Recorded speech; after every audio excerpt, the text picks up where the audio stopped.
A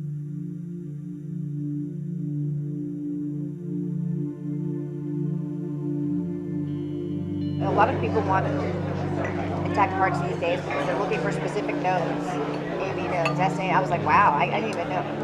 Good for them. Yesterday was the first time she said people wanted lungs. And then, like I said, always as many intact livers as possible. People just want livers. Some people want lower extremities too, which that's simple. I mean, that's easy. I don't know what they're doing with it. I guess they want muscle. Yeah, a dime a dozen.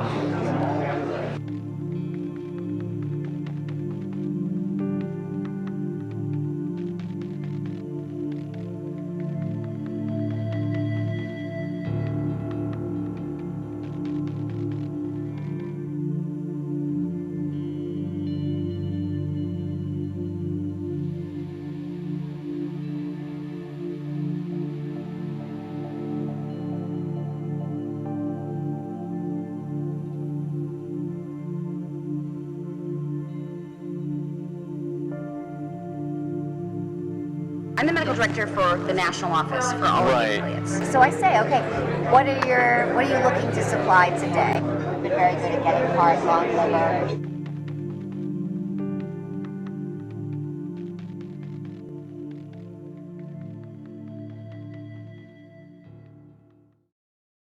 Every provider has had patients who want to donate their tissue, and they absolutely want to accommodate them. They just want to do it in a way that is not perceived as this clinic is selling tissue, this clinic is making money off of this. Okay, so when you are or the affiliate is determining what that is monetary, Yes. so that it doesn't raise any question of this is what it's about, this is the main. What price range would you?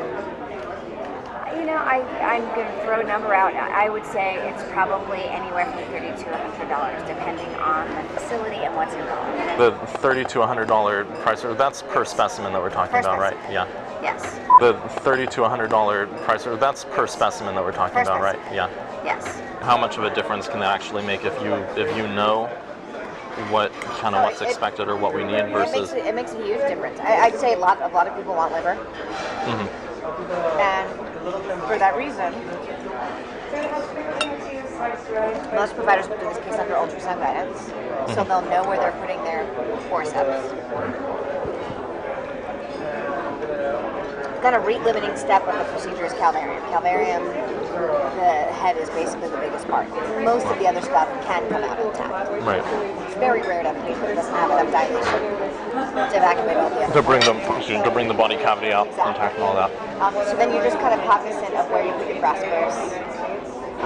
You try to intentionally go above and below the thorax so that, we've been very good at getting heart, lung, liver, because we know that, so I'm not going to crush that part. I'm going to basically crush below, I'm going to crush above, and then I'm going to see if I can get it out intact. And with the calvarium, in general, some people will actually try to change the presentation so that it's not a vertex, because when it's a vertex presentation, you never have enough dilation at the beginning of the case unless you have a real huge amount of dilation to deliver an intact calvarium. So if you do it starting from the breech presentation, there's dilation that happens as the case goes out, and often the last you can evacuate an intact calvarium. So I mean, there are certainly steps that can be taken. So they can try convert to breech, for example, at the start of the. Exactly. Under ultrasound guidance, they can just change the presentation.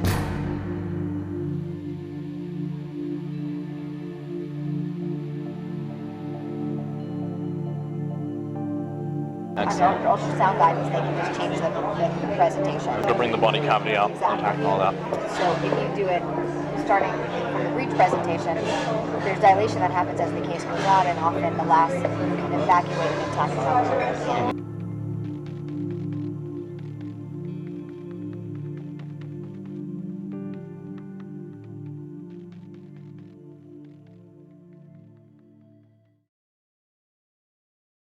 Federal abortion ban is a law, and laws are up to interpretation. So if I say on day one I do not intend to do this, what ultimately happens doesn't matter. So yesterday was a clinic day. For example, like what did you procure? You know, I asked her at the beginning of the day what she wanted. Yesterday she's been at, a lot of people want intact hearts these days because they're looking for specific nodes. AB nodes, SA. I was like, wow, I didn't even know. Good for them. Yesterday was the first time she said people wanted lungs. And then, like I said, always as many intact livers as possible. People just want livers. Some people want lower extremities too, which that's simple. I mean, that's easy. I don't know what they're doing with it. I guess they want muscle. Yeah, a dime a dozen. If you maintain enough of the dialogue to the person that's actually doing the procedures and they understand what the end game is, there are little things, changes they can make in their technique to increase your Even success. though they have a set way that they do it, they're open to changing them. Is that what you're The saying? reasonable people, sure. For example, so I had 8 cases yesterday, and I knew exactly what we needed, and I kind of looked at the list, and I said, all right, this 17-weeker has 8 lambs, and this.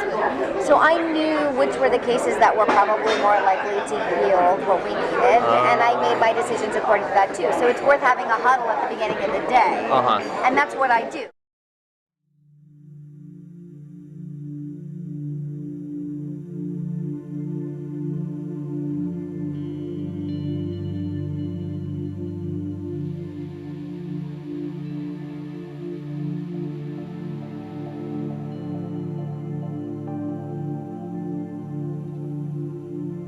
Rather than having to deal with all the different affiliates, if there were a way to partner with PPFA directly to get some kind of like pre-clearance or something, so that we have. So we tried to do this, and at the national office we have a litigation and law department which just really doesn't want us to be the middle people on this issue right now. Because we were approached by STEM Express to do the same thing. One of the Northern California affiliates said, we're working with these people, we love it, we think every affiliate should work with them. And so we had a conversation, and we said, you know, what do you think we'll just go out and find all the people that are doing this and present everybody with a menu, and they, at the end of the day they just decided right now it's too touchy an issue for us to be an official middleman. But that, when you say right now, do they see a future? right now, the way the Supreme Court looks, I don't think it looks very good. Okay. If you talk to my litigation and law folks, anything that's going to go to the Supreme Court right now, we are all losers. But I will tell you that behind closed doors, these conversations are happening with the affiliates. Cecile, I wanted to thank you so much for Dr. Nucatola. She's been so helpful for the past couple of years. I'm just with fetal tissue collection. She's been very, very helpful to talk to and how to like. Okay, great. Thank you. She's amazing. And thank you for Planned Parenthood. Thank you. Really.